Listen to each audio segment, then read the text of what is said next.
Welcome to Curious City, the podcast from Glasgow Life Museums. I'm David Scott, and this is how it works. In each episode, we travel across the city, discovering objects from our collections that link in surprising ways. Our team have been out at museums and locations around the city, uncovering the stories that surround us. Who knows where we'll go and what we'll see this time? For our guest this week, we welcome back writer, comedian and self-confessed history fanatic Susan Morrison. Susan, how are you? I'm very well, David. Thanks for asking me back. It's lovely to see you again. Now, as usual, we're not going to reveal where we are just yet, but can I ask you one more time, are you a lady who likes a museum? I love a museum. Adore a museum. I'm old enough to be in a museum. Okay, for today's episode, we're all about games. Any idea where we might be starting? No idea. Lead on, Macduff. I'm standing in Riverside Museum just now. I'm looking at a giant display case. Inside it, there's games and toys from decades past. I can see games for the ZX Spectrum, which include Scrabble, Sabrewolf. I can also see Cindy dolls, a BMX bike. But right in front of me, the star prize of the display unit, if you like, is a life-size Stormtrooper from A New Hope, the original film in the original Star Wars trilogy, which has got special resonance for one of our guests here today. Could I ask you just to introduce yourself briefly, please? My name's Brian. I'm a Stormtrooper with the 501st Legion. Hi, I'm Al and I normally play Darth Vader.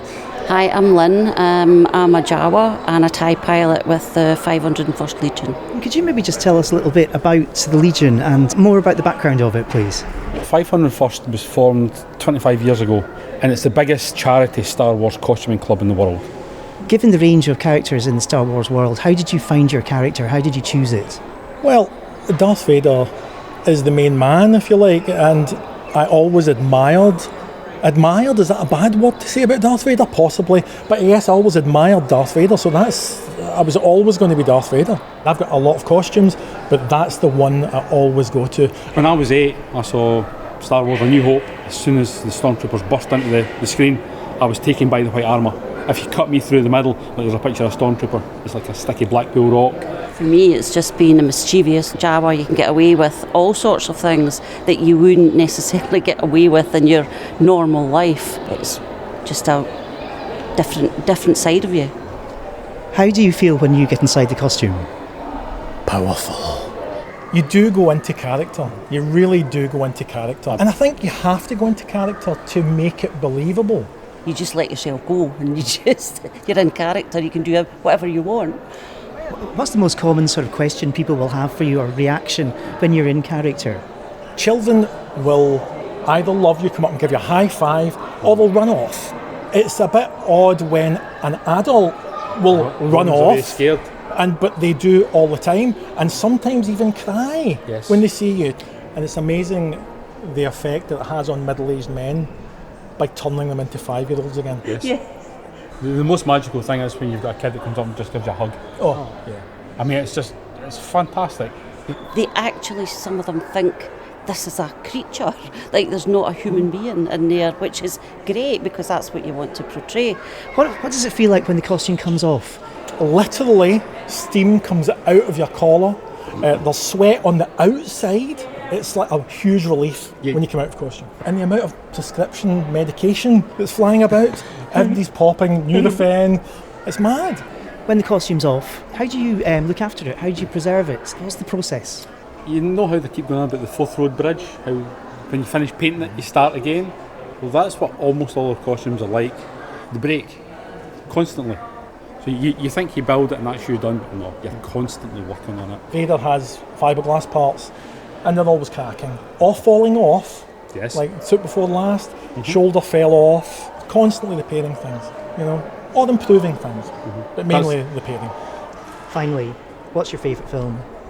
Imagine asking that. For me, it's Empire Strikes Back, definitely. For me, the original trilogy, ESB is my favourite. Empire Strikes Back has always been my favourite, although there is one coming up on the ropes, and it is Rogue One, surprisingly enough. Yes, I know it's controversial, but I really like Rogue One, and there's a great Vader moment at the end. If you've not seen it, watch it.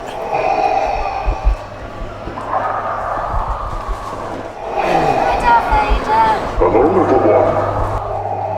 stand here and get your picture taken.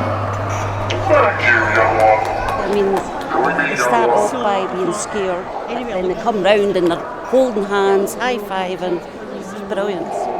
Come, young one.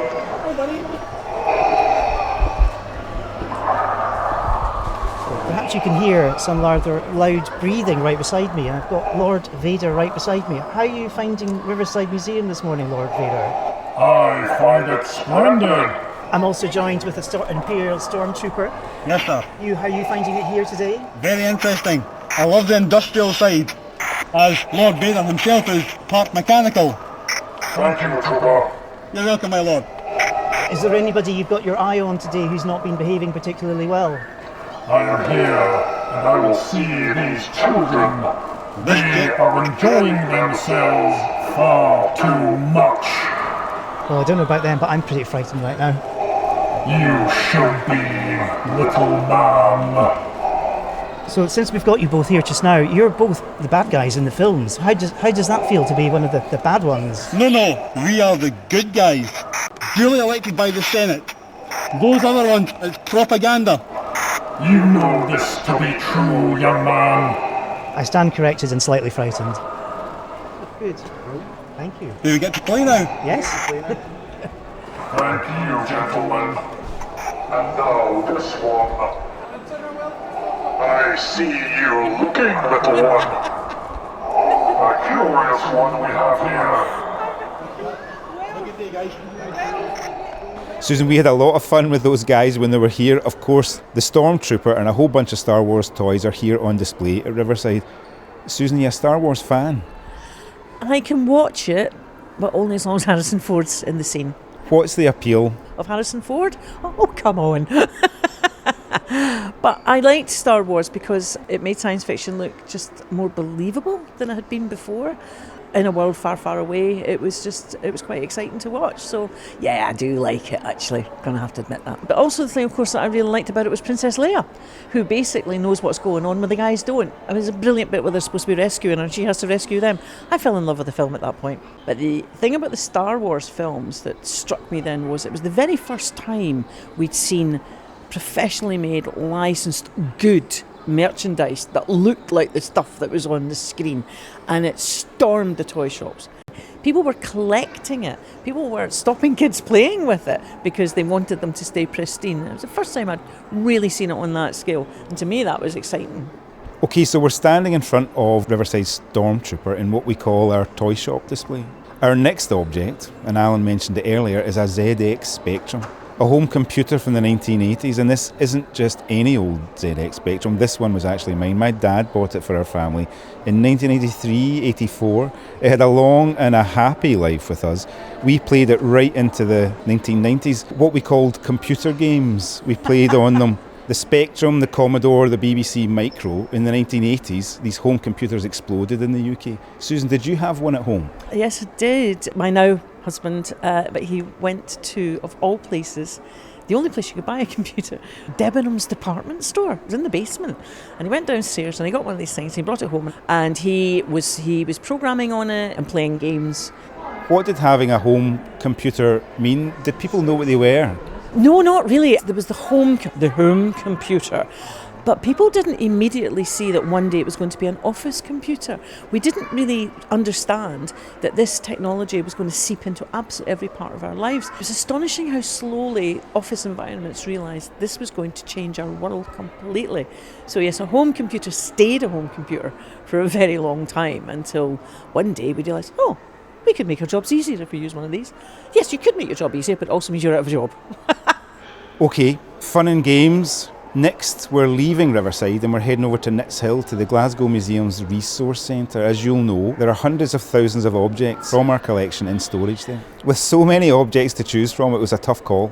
But we're sticking with games this week, and we're going to look at an object that's what you might call the antithesis of computer games. Any ideas what that might be, Susan?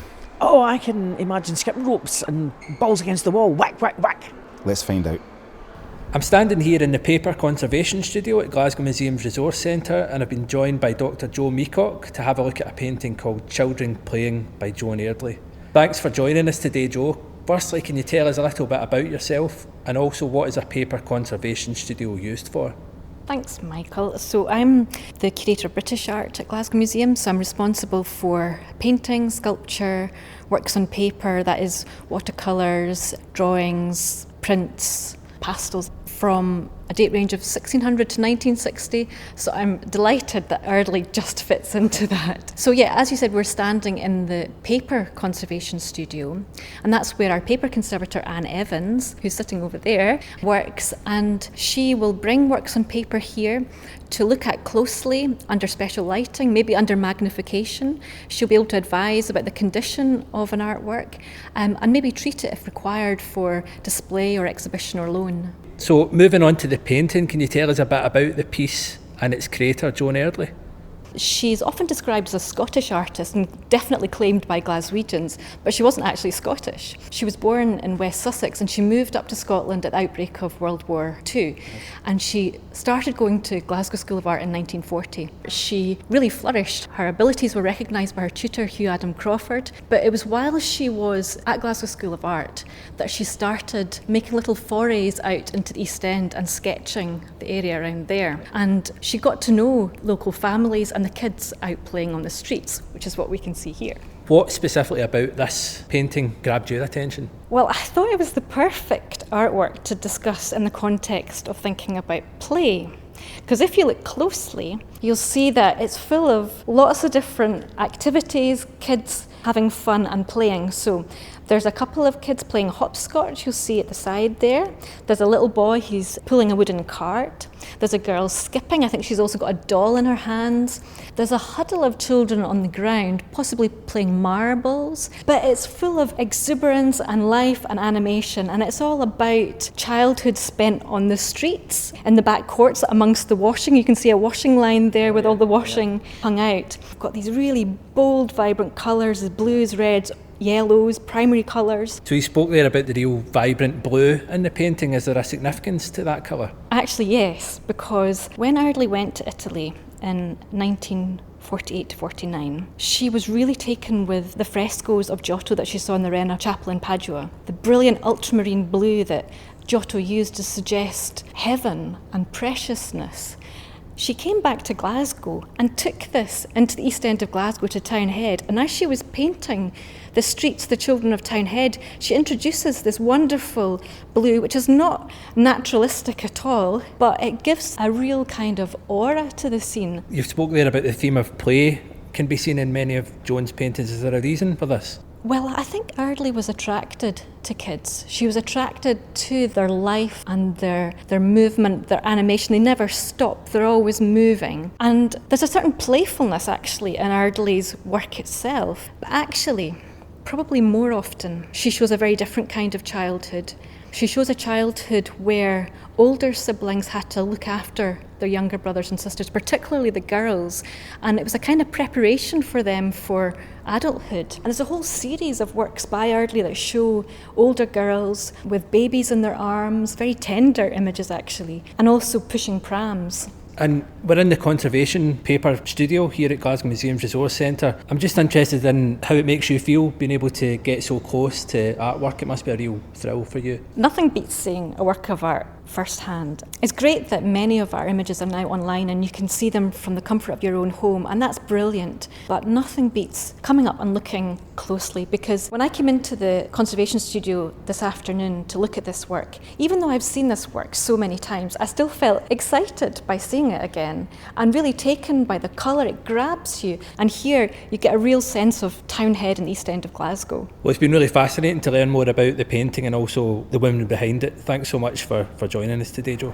I have to admit that when I looked at this picture, I almost felt a lump in my throat, because it's so dynamic and so representative what I seem to remember children playing like at that time. There's a wee girl in it, quite obviously jumping rope. That looks like there's laundry in the background, washing hanging up in the line. When you were playing in the back court in Glasgow, you were always getting a row to stay away from the washing, especially if you had a ball. And the great thing about back court, and she's captured this in this painting to me, is you've got the tenement, which meant you could be watched all the time. Honestly, David, it was like growing up under the Stasi. Everybody could see you. But it was a great place to play. And she's captured it. The energy, the drive, the fun of children just having a great time just playing. It's a beautiful picture. Backcourts I played in were definitely slum backcourts, and they were showing the impact, even of the Second World War. I saw the bomb shelters being dismantled once. But I remember them as being very blue, and interestingly, this painting is very blue. It's the blue of a Scottish sky reflected in a puddle. That's what it is, to me. Mainly because the backcourt was always awash with water, which if you'd looked too closely at would probably have given you the heebie-jeebies. But some of the puddles that formed in these backcourts were big enough for Calmac to run a ferry across. We would get a box and a stick, and it was a boat, right? And we would row across this puddle. And now I'm thinking about it, that water was probably really dangerous, but I fear no bacteria known to man as a result of that early exposure. Boy, we knew how to have fun in them days. And I think, it's the kind of thing, it's a recurring news item, isn't it, that kids have to be taught to play outside. Any truth in that? Well, do you know, I'm not entirely sure, because if you stand outside the playground of any primary school, you still see children carrooming about at terrific speed. You still see wee boys just battering off the wall for fun, I think, and so much energy out there. So if you give a child a stick, they will play with it, and that's what they're doing. And I still think that children know how to play if you leave them on their own. We should wire wee boys up to the national grid, though, because they can just run around constantly. Susan, you ready to have some more fun? I love fun. Let's go and have fun. OK. A few months ago, before it came off of display to make way for a new exhibition, Bryony visited Goma, our gallery of modern art, to look at one of our most popular pieces of video art. Now, video art's not the first thing that springs to mind when we think about games, but let's hear what our visitors thought. When you enter Gallery 2 of Goma, it's likely you'll find a crowd of people clustered around one artwork in particular. A video called The Way Things Go by the Swiss artists Peter Fischli and David Weiss. It shows a long chain reaction with objects rolling down ramps, crashing into each other, or being set on fire to make the next thing happen. It is the definition of controlled chaos, and there's something very satisfying about watching this precarious sequence of events. Why does it stop people in their tracks as they walk around the gallery? I spoke to some visitors at Goma to see what they made of it. Thanks for agreeing to talk to us. I'm Bryony. What's your name? I'm Yana. Nice to meet you. Nice to meet you. So, what did you think about it as you were watching it? Yeah, so multiple thoughts. First time I thought, oh, how lovely is it to not have any words, any kind of spoken action, and to kind of concentrate on objects and kind of movement. And I was actually talking to my mom about it when we were watching it, and I liked her comment that it's almost like an organized destruction, but it's all happening by itself. So, what's your name? Yep, I'm Blair. And what did you think of the Fischli and Weiss piece?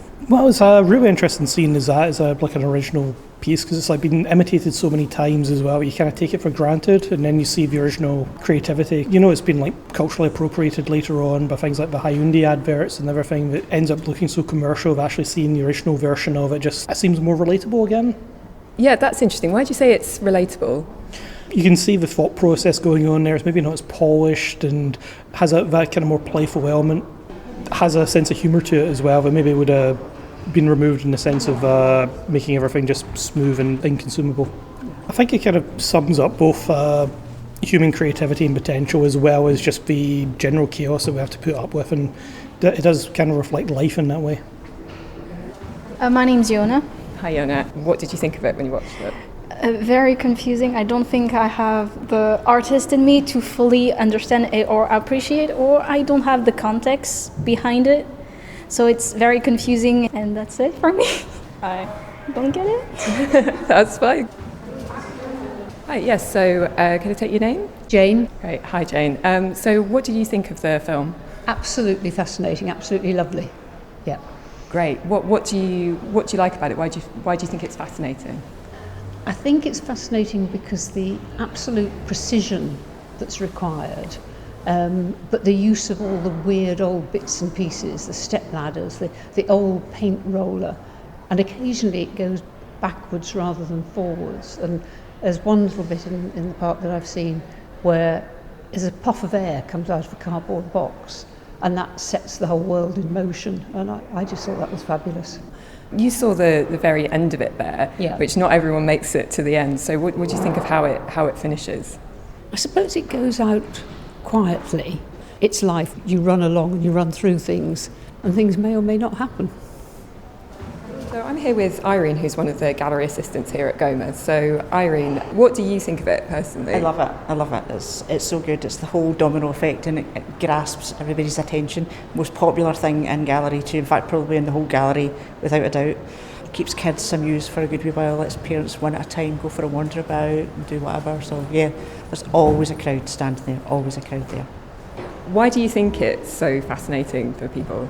It's just they're desperate to see what's going to happen next, and it's the fact that it's all about fire and water and all the explosive things. It's just like, and it bursts out of laughter you hear all the time. So yeah, I don't think it says anything in particular. I just think it's fun to watch, and it is the chain reaction thing. And unfortunately, people want to sit to see what happens at the end, and nothing happens at the end. It just kind of filters out. There's no big finale or anything like that, but they have to wait to the end to find that out.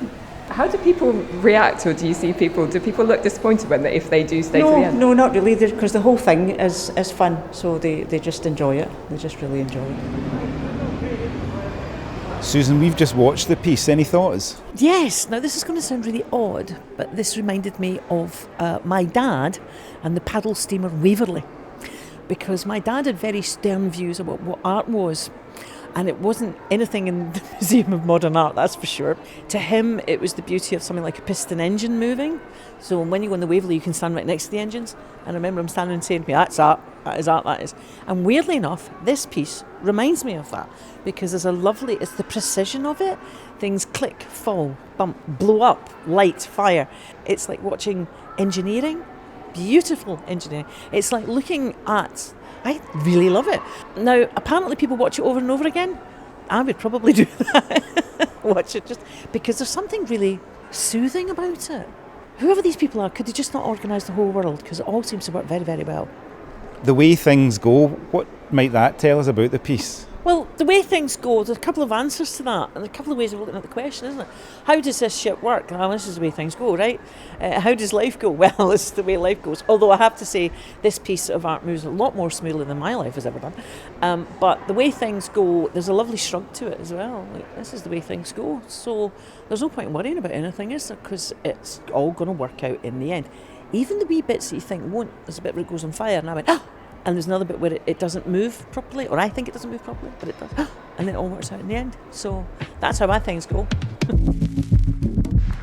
That's it for this episode of Curious City. Huge thanks again to Susan for being our curious guest. So just for fun this week, we looked at the Riverside Stormtrooper, computer games, went out to play with Joan Eardley, and headed into the city to find out the way things go. See you next time on Curious City.